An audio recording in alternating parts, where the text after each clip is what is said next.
Hello everyone, my name is Kurazar, and welcome back to Rusty Gears Season 2. We are back in the world, but what are we doing in our limestone quarry? Well, funny you should mention that, because we are here because limestone has a particularly unique ore that you can find in it, and Per, who is working very hard on the community center, wants some of that ore to make a roof for the center. We each have different towers for our translocators, sort of to represent, where we're going or where we belong. And we have chosen green for our color for the north. And it just so happens that right back here, I have found some bountiful malachite. So what we're going to do today is we're going to start by mining out some of this malachite and taking it back to the community center and handing it over to Per. Let's get started.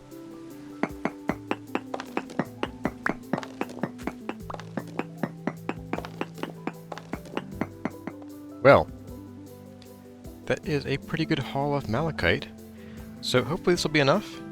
And the reason that we are using this to make a green roof is that with the Tells Bricklayer mod, it is possible to make a green glaze or green clay and bake that into interesting colored shingles and such. Anyway, I'm going to go ahead and stone this actually before we leave, and then I'm going to get stuck on this, and then we'll take all of this back to Per at the community center. Okay, here we are pulling back into the community center. And our door's hanging open. That's not good. There we go. So I think these are the towers that Per was talking about. And I realized we didn't really do a tour of the place last time we were here. We have a lot of space and a lot of bears to work with.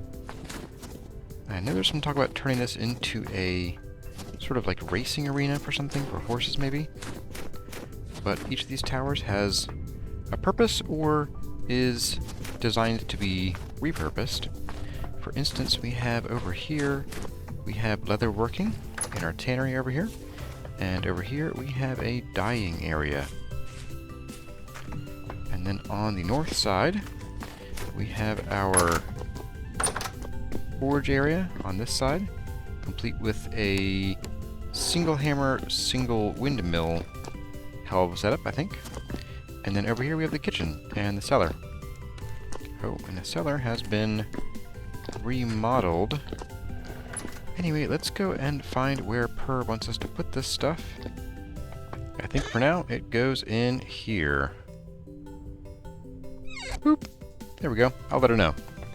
Okay, let's head back to Fort Food and talk about what we've been doing in between episodes before we get down to today's business. And all of that brings us back here to Fort Food, where, if you'll notice, I took some time in between episodes to kind of just look and think about how I was putting this together, and I realized that I was using some of the blocks that were kind of too noisy, too high up. Like up here, I had some brick blocks and some more of the, I think, dry stone, maybe even some cobblestone from the limestone. And I also didn't have as much of the chalk coming down from higher up. And if you take a look here at the comparison shots, you can see the before and the after of how this ended up turning out. And I think that by kind of just using more of the smooth stone textures, it just looks so much better. So we're going to go with this, and I also had another thought. Maybe not for today, but maybe just for between episodes possibly, is that this is a pretty cool, interesting slope, but we could make it better. And we can make it better by using the QP Tech chisel tools, which is installed in the server, and using that to kind of turn this into an actual angle rather than a step like this. And that would mean we need to pull out these blocks here on the sort of lower rows and bring them out to here so that we could then create slopes that meet up with this block that then creates a slope going up to here. Now, it would get a bit dicey around these areas with the stairs, but I'm sure we can figure something out. But I think it would be neat to have sort of these slopes that kind of go up and then straighten out again at the top. Like, they would meet up with the sandstone, and the sandstone would just be straight up and down. So we have like straight, slow, and straight. And I think that could be really cool. But you aren't all here to listen to me ramble on about future build plans. You are here to watch me actually get some building done and have your questions answered. And so I think we should go ahead and launch into our next 20 questions segment. This is segment number 12. And while I get some of these blocks laid and chiseled, at least to some extent, let's get your questions answered. Alright everyone, it is that time again. It's time for me to unload all of the interesting and insightful questions you've asked me since our last 20 questions segment. It was kind of funny because for a while there I didn't get any questions and sort of everybody collectively remembered, oh yeah, 20 questions, and I got a flood of questions in the last couple weeks. Anyway, let's get to it. Just in Time 007 asks, you said in an episode forever ago that one of your favorite games was Armored Core. Have you played any of FromSoft's other games like Dark Souls and Bloodborne? And are you excited for the new Armored Core they just announced? What about future Armored Core 6 content? So I have played a little bit of the original Demon's Souls. I didn't really get into it, to be honest. Now that I'm almost 500 years old, games that require hyper-precise mastery of the controls and an eye for frame timing have started to kind of lose their appeal. I am cautiously hopeful about Armored Core 6. I'll be honest, I think the Armored Core games stopped being fun after Armored Core 3's Silent Line. Last Raven was just a slog, and then the changes they made in Armored Core 4 and again in 5 made them seem like spiritual successors rather than sequels, if you know what I mean. It didn't help that I had like 15 years of experience with the original Armored Core controller setup, and they didn't provide an option for us old school players to feasibly recreate that control scheme.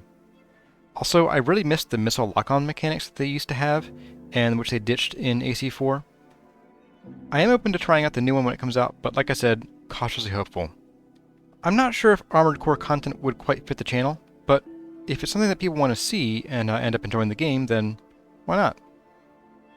Tamina Duncan asks, is it possible to catch fish or to direct them into an aquarium like that of the other block game? Currently the only method of catching fish is to chase one down in the water and smack it. They also don't stick around. If you leave the area, they despawn, so you can't really make a decorative fish tank. I hope these features get changed in the future. Time Twist asks, would you start a Vintage Story server, possibly as a Patreon reward? I've been thinking about alternative rewards to the video downloads at the Temporal Giga Wizard level, and this might be a good option. And in fact, as of this video, I do think the poll up on my Patreon may be concluded by the time this airs. Anyway, the reason I haven't pulled the trigger on this yet is the cost and additional time and administration needed to manage the server, but it is definitely an option I'm considering. Poppersnot asks, what was your first video game that got you hooked, and what makes games fun for you? The very first video game that got me hooked was the original Super Mario Bros. 3 game. I used to go over to my friend's house when I was a kid, and we would spend hours in the versus mode just goofing around. The first game that I really sunk my teeth into, though, was Super Mario RPG Legend of the Seven Stars.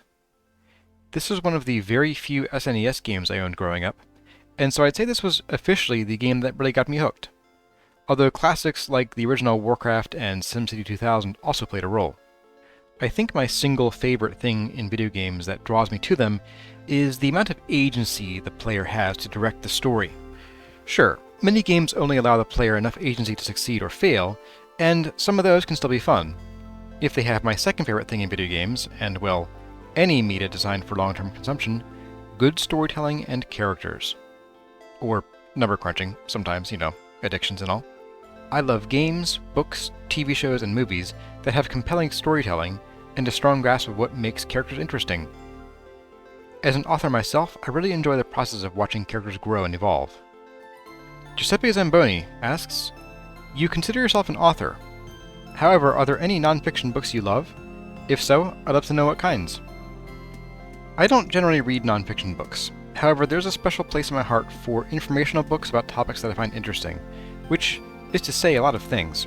However, I don't really read non-fiction books. I consume most of my non-fiction in the form of articles in online journals and in newspapers. I'm interested mainly in all things science-related, even if the minutiae go over my head. Ahmed Khan 9549 asks, have you played Skyrim and Elder Scrolls Online? If you played Skyrim, did you mod the game? What was your best mod? And what was your worst mod? I've never been able to get into any of the Elder Scrolls games, or anything by Bethesda really. I've tried Morrowind, Oblivion, and Skyrim, and while I've played about a dozen hours of heavily modded Skyrim, I ended up putting it down because it just wasn't compelling to me. While it was heavily modded, I really couldn't tell you which mods I had on. They were installed as a pack at a friend's suggestion, and this was probably well over 5 years ago. Child of Beef asks, what is, in your opinion, the most tedious, boring, or annoying mechanic in Vintage Story? Personally, I think that some of the simpler cooking portions are the worst. Basically anything that involves directly cooking with the fire pit. Red meat, bush meat, quicklime, lighting torches, and lighting torches without a fire pit is even worse. I'll put it this way, with about 3 firewood, I can cook a pot of soup that will give me about 1200 satiation 6 times before the pot is empty. That's not even accounting for the hunger pause effect from eating the meal. I think meat should be cooked in at least stacks of 6 or so, and the mechanic of each item in the stack starting out cold kind of breaks the immersion. As for baking quicklime, this could maybe just be done in a dedicated lime kiln. Maybe the largely useless coal oven could be reused for this purpose. Max Androne and Robert asks, have you ever tried a crafty hobby in real life, like woodworking or sculpting? If not, would you want to try one, and which? I do like to dabble, which has led me to discover that I am okay-ish at art. I'm better than brain dead at sculpting, and significantly worse at most other things. Day North asks, have you worked in any career close to design or engineering?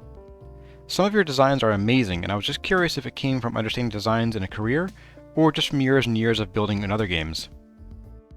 First of all, thank you! I've not worked in any engineering field, though part of my day job involves designing websites, so I do have experience with building both visual interfaces as well as process workflows. I probably should have gone into an engineering field, and was actually encouraged to as a kid. I ended up somewhat indecisive going into university, and found myself gravitating toward an English major instead.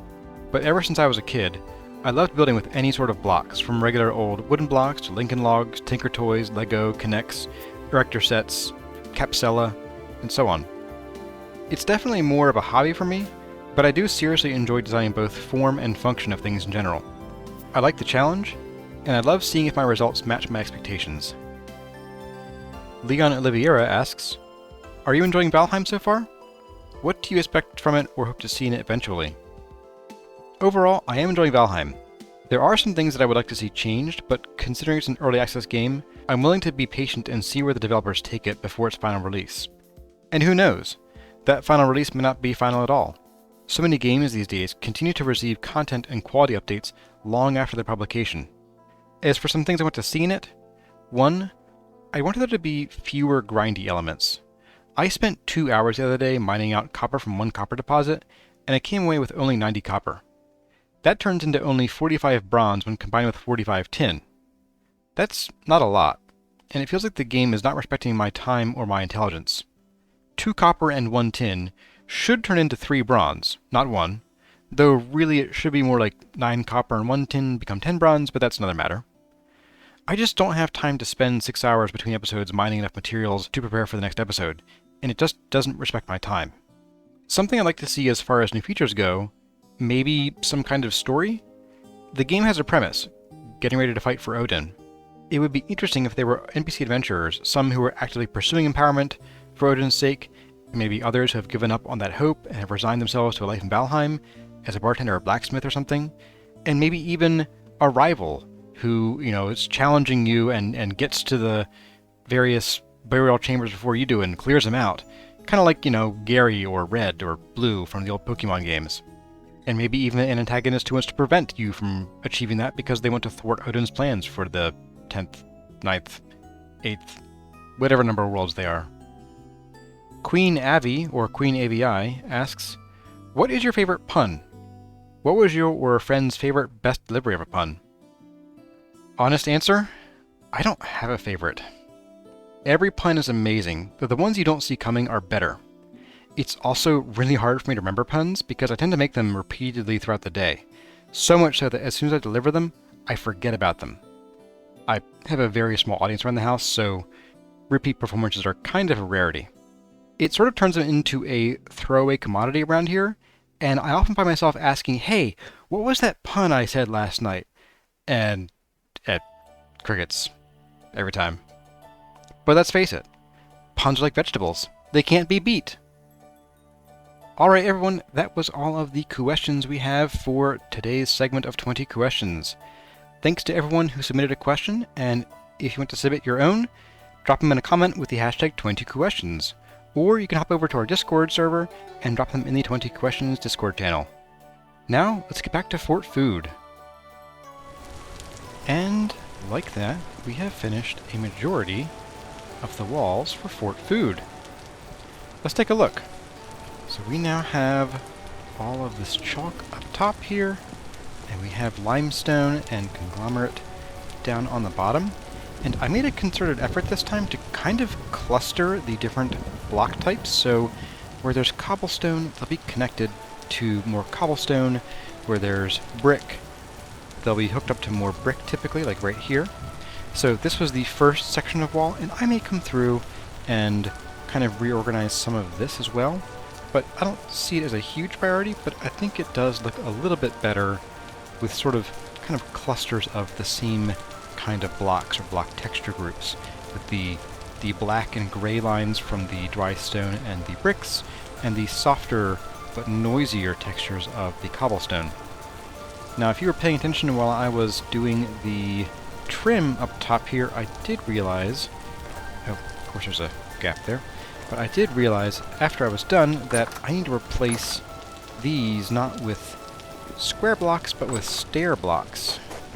Stairs, not squares. So I'm going to get to that here in a minute and get these replaced. But I think we have made great progress today. And I've been working on this for quite a while now today so far. Although it took less time to build the walls than I thought it would. It's only been about maybe a little bit over an hour for the actual placing of blocks, but there has been some significant prep time in between. And you may have noticed that a road sprang up probably about halfway through the build process here, and that is because Punkhole has decided that building a road out here would be a pretty cool thing to do. So I decided to help by getting the whole project started and got a bit of a straight path out to about where it needs to angle off to head up toward the community center, which if you look on the map, it's basically a straight 2-to-1 slope, or 1-to-2 slope here, from this spot here, across the middle of this land bridge, and almost up directly to the eastern door of the community center. So that should be pretty cool, and looks like Punk may have already gotten to work over here. I spy some flattened land, or someone was here harvesting conglomerate sand. That's a possibility too. Oh, and this has been filled in, I see. Okay. I dig it. Well, they dug it. I didn't dig it. Anyway, I think that's going to be all the building for today's episode. I think in between episodes, just so you don't have to watch me build the same thing 7 more times, I'm going to go ahead and fill in these areas here, get the stairs in, and I'm probably going to start on at least getting these walls in. I won't start the arches until probably the next episode, and I am thinking that some of these will get replaced with whatever material we choose for the arches. Yes, and this will be sort of like an angled arch too. I'm thinking that next episode will kind of be a decoration episode, and I have some thoughts on that. One is that I kind of want to get the QP chisel deck tools, like I mentioned earlier, or QB Tech chisel tools that I mentioned earlier, and actually get some slopes on here. I think what we'll do is we will chisel these back out so that they are a like 2/3 of a block sort of slope, and then these will get chiseled down to just a little wedge. Kind of Space Engineer style, really. And then we will use the pantograph tool to just copy that the whole way down on all of these. And do it the whole way up, but we'll have these remain flat. So I think that will look pretty cool. And then, if I'm feeling dangerous, what I might do is I have been harvesting some, here we go, some acacia, and I was thinking that the acacia might be a really cool color for some accents. Let me grab my saw somewhere, as well as this interesting tool, which I don't have in the guide series. So with the saw, of course, we can turn this into boards, and we can make whatever we want out of these, and they are a nice bright red, like that. And we can also, of course, place them this way so they look in that direction. But we can also, I'm not sure if we use this in here. Oh, we do. Okay. So we can use a debarked acacia log that'll have the same color, but it'll have the log texture on the end. And I think that could be really cool for making, like, support beams that would come out. I can put this there every so often. I think that would be really neat to have some sort of beams that do that. And probably have like one come out every, I don't know, 3 or 4 blocks. We'll grab these for demonstration. So maybe we'll have one there, and then we'll have one like there, and then there.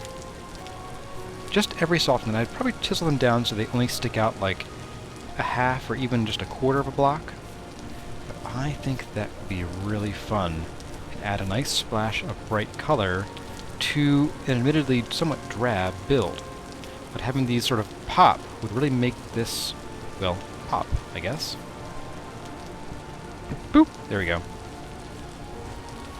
But yeah, maybe sort of chisel these down to just sort of like a nub sticking out, so we have some very clear beams that, you know, support the whole building, even if they only show on the outside. Anyway, everyone, I think that is about all the time we have for this episode of Vintage Story Rusty Gears. I hope you enjoyed my answers to your 20 questions, and I've already started collecting, I think, half a dozen or so more questions for sometime soon. Maybe we'll have another 20 questions in an episode before too long. Look forward to decorating Fort Food, and I'll show you just how productive it's been in the next episode, probably. So look forward to making this place pretty and making it functional. We also need to start building the house up top. That will come after the walls are done, I think. As always, my name has been Corazar. Thank y'all for watching, and I'll see you in the next one.